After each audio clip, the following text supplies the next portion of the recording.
Welcome to Crypto Flywheel, a podcast where we spin up strategies to turn your digital efforts into unstoppable momentum. Now, let's get that flywheel turning. XRP's in the news. I hear. We got many things. XRP's in the news, Ripple's in the news. They're coming out with some major news that's going to drive up the price, apparently.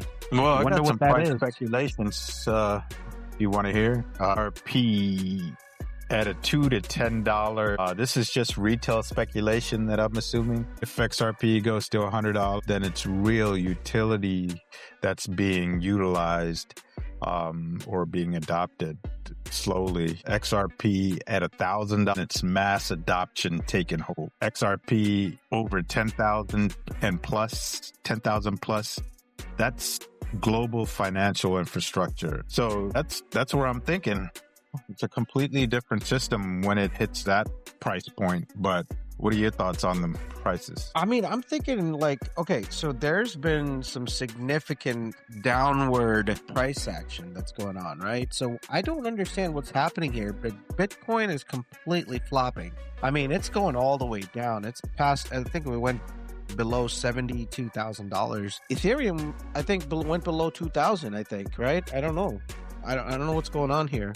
But XRP went sub 155. I think it went down to 150. But all of this is manipulated. There's no way. I mean, we went from last week $3.2 trillion down to 2.75. Now it's below that. It's all the way down to like 2.59 market cap. I mean, what they're doing right now is shaking hard. They're shaking the holders' investors in the crypto space hard, and most of these people are caving in, and it's what we talked about in our last episode. People are just need to see what's going on here. They're trying to shake you out, and it seems to be working as well. Yeah, I mean, only the strong hands hold and the weak hands fold, right? So, Ripple could deploy $11 billion to acquire Circle. Have you heard that? This is a bold move to outbid Coinbase. So if it does happen, USDC, that would be the second largest stablecoin under Ripple's control, and it would reshape crypto payments in the US. So if this happens, it's not bullish, it's game over. Yeah, but did you hear what USDT is? I mean, Tether is doing? Yeah, I mean, I don't even worry about Tether. Well, no. This is definitely relevant, and I bring it up because Tether has USDT, which is now they're gonna have two stable coins in play. One is for the global market outside of the United States, and they are just launching this new one referred to as the USAT, which is specifically compliant with the new Genius Act, that Stablecoin Act, right? So they're launching something called USA Tether. So that's pegged off the dollar with all the compliance and regulations. So they're coming online. When that happens, they have two stable coins moving simultaneously. One for the USA compliance and regulated market, and then the outside the United States market for USDT, which is the biggest market cap US stable coin. Yeah, so USDT even internationally is not recognized in the institutional ground. So I don't even put no weight towards USDT. I think more compliance is based on MiCA regulations and all these European regulated markets and the US regulated markets. They're going to go where it's secure. Those are secure institutional grade coins. So that's why I say I'm not even paying attention to USDT. Even with the US, the secondary token that they brought out here in the US, it doesn't matter. Institutions aren't going to run to it. They're going to run towards compliant, trusted products. I don't think anyone trusts USDT. I could be wrong, but that's just my view, Well, so as far as the secondary market goes, I mean, we're not But yes, I agree with you on the institutional level. Yes, that following compliance, but that's just one area. I mean, yes, That's true. But the secondary market it's huge.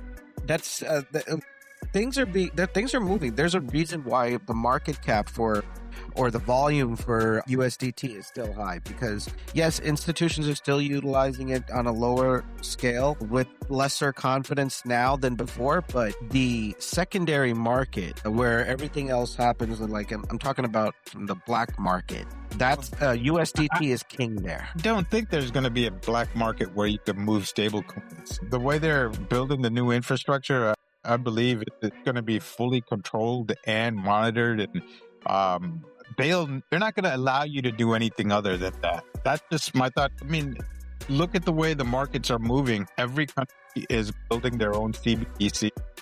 The stablecoin thing that they talk about is here in the U.S. That's what U.S. is pushing, because people have this thought about CBDCs, which I do too, that it's going to be controlled by the government. But stablecoins are another version of CBDCs. So having said that, I don't believe there's going to be a black market where you can move around stablecoins. It's just not going to be allowed. That's what I'm thinking. And every country is coming out. I mean, not country. Every institution is coming out with their own stablecoin. Just like Fidelity. Fidelity introduces a digital dollar, FIDD. You could look it up on CoinMarketCap or CoinGecko or CoinMarketCap. It's a stable coin issued by Fidelity Digital Asset, and it's pegged 1-to-1 to the US dollar. So the Fidelity Digital Dollar is issued by Fidelity Digital Assets National Association. It's an ERC20 token issued and managed on the Ethereum network that can be bought and redeemed for $1 on the Fidelity Digital Asset platform, so on their trading platform. So it's backed by assets of equal or greater value held in cash, U.S. treasuries, or other safe liquid assets. So circulating supply is controlled by Fidelity Digital Assets through the issuance and redemption of FIDD tokens in exchange for equal amounts of USD. So everyone's coming out with their own digital dollar or stable coin. How they're bringing it out, it doesn't really move the needle, you know? Yeah. Just like... Well, go ahead. I'm sorry. Just like, remember when Ripple announced that they're migrating their RLUSD to the ERC20 network, right? But I know people that were like panicking about that or scared about it. Why did Ripple do that? It's not going to make XRP go up. It's going to hurt XRP.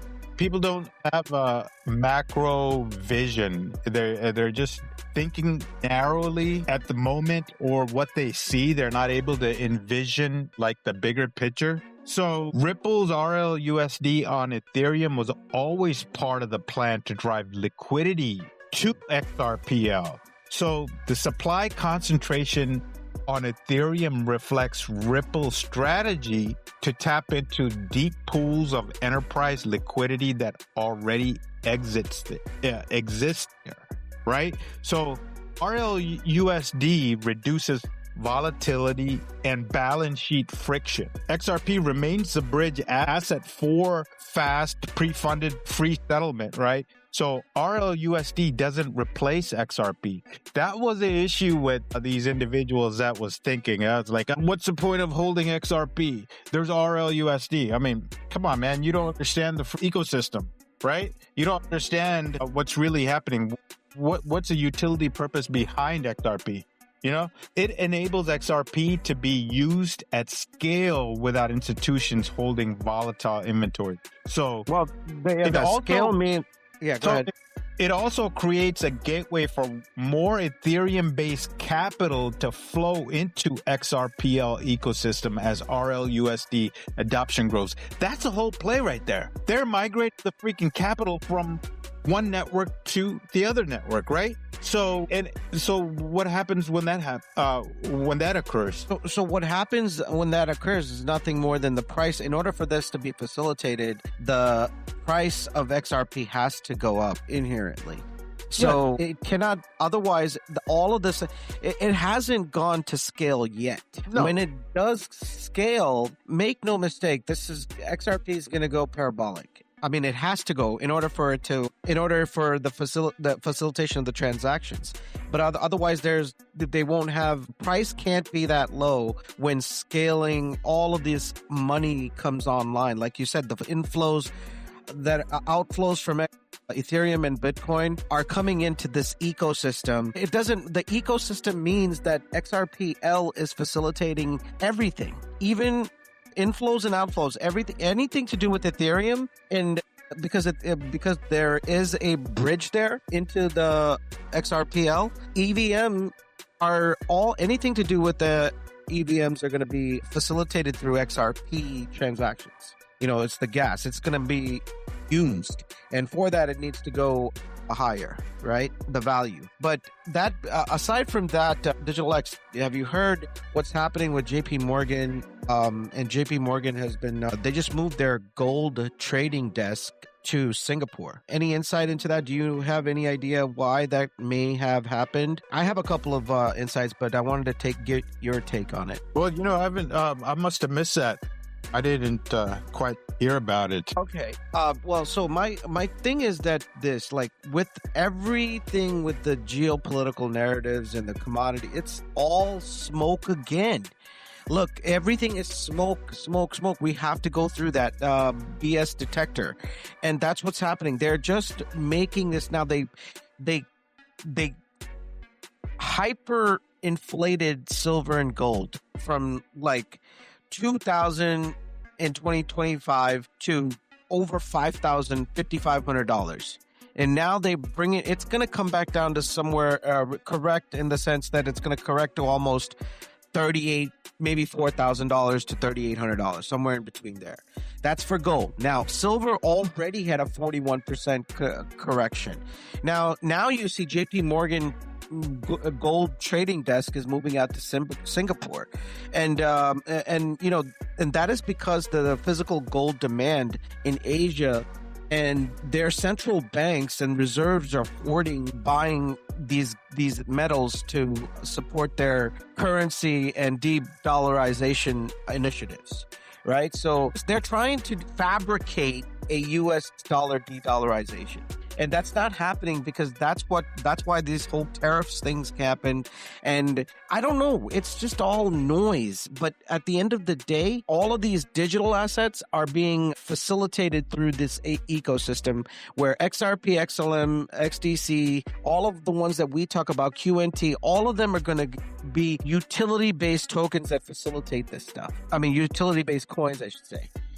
So that's what our listeners need to understand, and I'll leave it at that. Well, I thought Trump was doing something with the paper trading for commodities. I think he had mentioned that they're going away from the paper pricing. Well, that's another thing that he's bringing in, because look, the silver squeeze has exposed the paper trading markets, COMEX and ETFs, all of the stuff that we haven't made it. I haven't heard you say anything about the ETFs, about XRP ETFs. I don't know what the volume is there, but I'm sure it has gone down, which is why that's not in the news or in the social media X or IG or anywhere else, even on Reddit. No. XRP volumes has been high, 40 to 50 million inflows, pretty much almost every other day.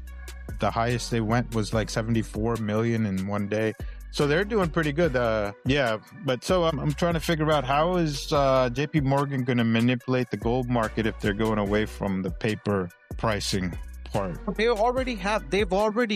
So we talked about this a few episodes ago, where all the banks were over leveraged, right? So I mean, they had rehypothecated, and all the vaults were empty, but they were sending out these contracts for every 100 ounces there was an ounce of gold. or silver in their vaults. So that has caught up. And that's why the only bank, the private bank, I think it is JP Morgan Chase, was ahead of it because they were the custodians. And so they knew that they didn't have, so they needed to start buying. So they've been buying for the past 6 to 8 months, and they've replenished. So their exposure was only like 4%, where all the other major banks like Deutsche Bank and HSBC all had upwards of 16% exposure.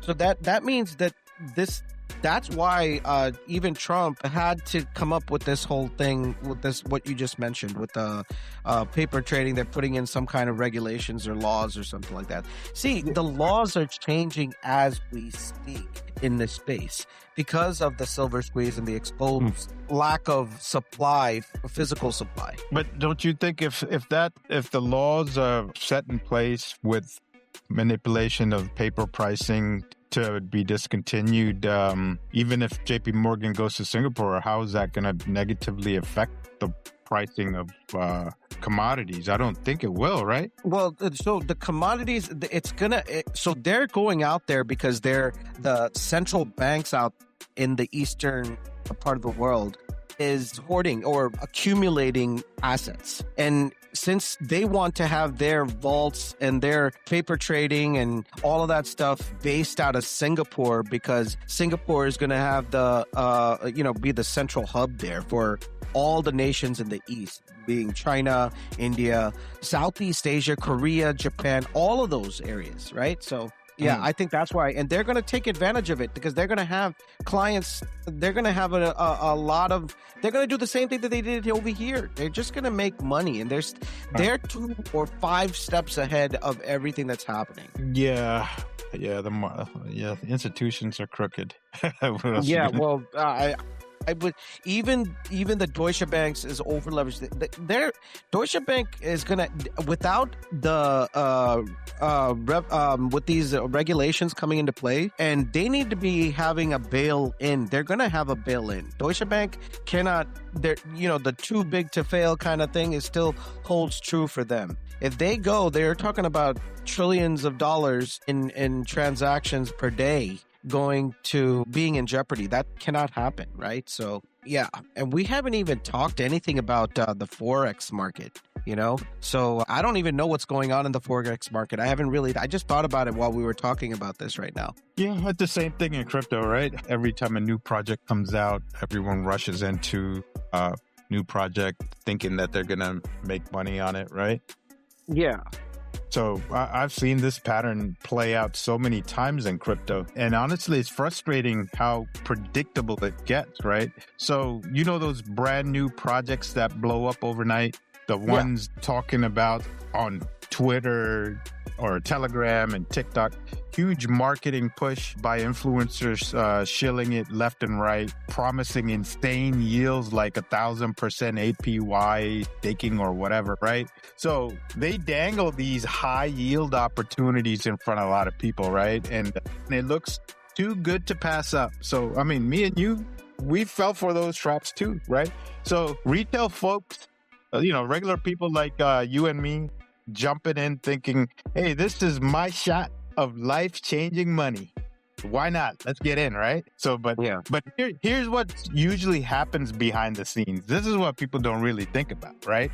So the founders and venture capital guys who got into it super early, often at dirt cheap prices during private rounds, they hold a massive chunk of supply, right? So they hype it up, create all this FOMO, get the prices pumping as everyone piles in. And then once it's peaked or close to it, they start dumping their bags, right? So they sell off quietly, cashing out huge profits while the price tanks hard. Retail gets a lot, left holding the depreciated tokens, right? So wondering what the hell happened here, And the worst part is these same teams often rinse and repeat. They move on to the next shiny project, rebrand it a bit, then run the same playbook, more hype, more promises, and to do it all over again, right? So yeah, my advice after watching this cycle forever. If something feels way too good to be true, or if there's nonstop marketing blasting everywhere trying to get you to ape it to right now, just pause and rethink. Do your own digging. Check the tokenomics, the vesting schedules, who really holds what, and most of the time, the real winners are the ones who got in earliest and sold it, Look, right now, XRP is at a discounted rate. Man, for what we've been talking about for the last 32 episodes, the price of XRP, if you didn't get in back in, 2-3 years ago, actually right in the last year in May, if you didn't get in then, where price was as low as 48 cents per XRP, it's not going to ever get back down to 50 cents. It's sub-dollar, okay? So even 150, I don't think it'll get below 150. I don't know. I mean, I didn't think it would get below 175, but it went down to 150. So what they're doing is they're really shaking it up, but that's good for us as retail investors. If you if you comprehend where the utility of this coin is going to be, this is an absolutely discounted rate right now. I mean, even if you get in, dollar cost averaged up because I thought I didn't have enough, right? At $3. So I have a small bag that I hold at $3. So you imagine that. Now it's 50% low. I mean, 100% lower. It's a dollar. What is it? What is that? 100%? 50% down. 100%, right? So 100% low. It's $1.50, right? So do you think I'm worried? No, I'm looking to buy more right now, So, I mean, understand the fundamentals and the discounted value. If you thought that if people are thinking of buying Bitcoin at 73,000, whatever it is right now, are you kidding me? With nothing, with a store of value narrative and no utility to it? What? It's mind-blowing that people are not getting involved into XRP and all the other assets. QNT's at a huge discount. When we talked last about on our episode of QNT going to 200 billion possibly market cap. At that time it was like $78 or $75. Now it's at like what, 67? 65? Yeah. Whatever the case is, it's huge. I mean, it's a huge discount right now. I mean, capital-wise, if I have $10,000, I'm putting it in between QNT and XRP. And that's not financial advice, guys. This is what I'm doing, is what I said, right? So... you want to go ahead and finish it off? Well, yeah. I mean, again, I ask that everybody comment on our YouTube or wherever you guys can comment. We'll engage there, ask questions, comments. We want to talk about more things. We don't know we aren't getting a lot of engagement. So if you engage, we can talk more about it, show our perspectives, and in subsequent episodes, we can share the questions that are being asked or comments that are being made. So with that, if you don't have anything further, I'm going to go ahead and flywheel on out of here, Digital X. Yes, go ahead. Okay, so with that, the Crypto Flywheel is signing off. Thank you. Thank you.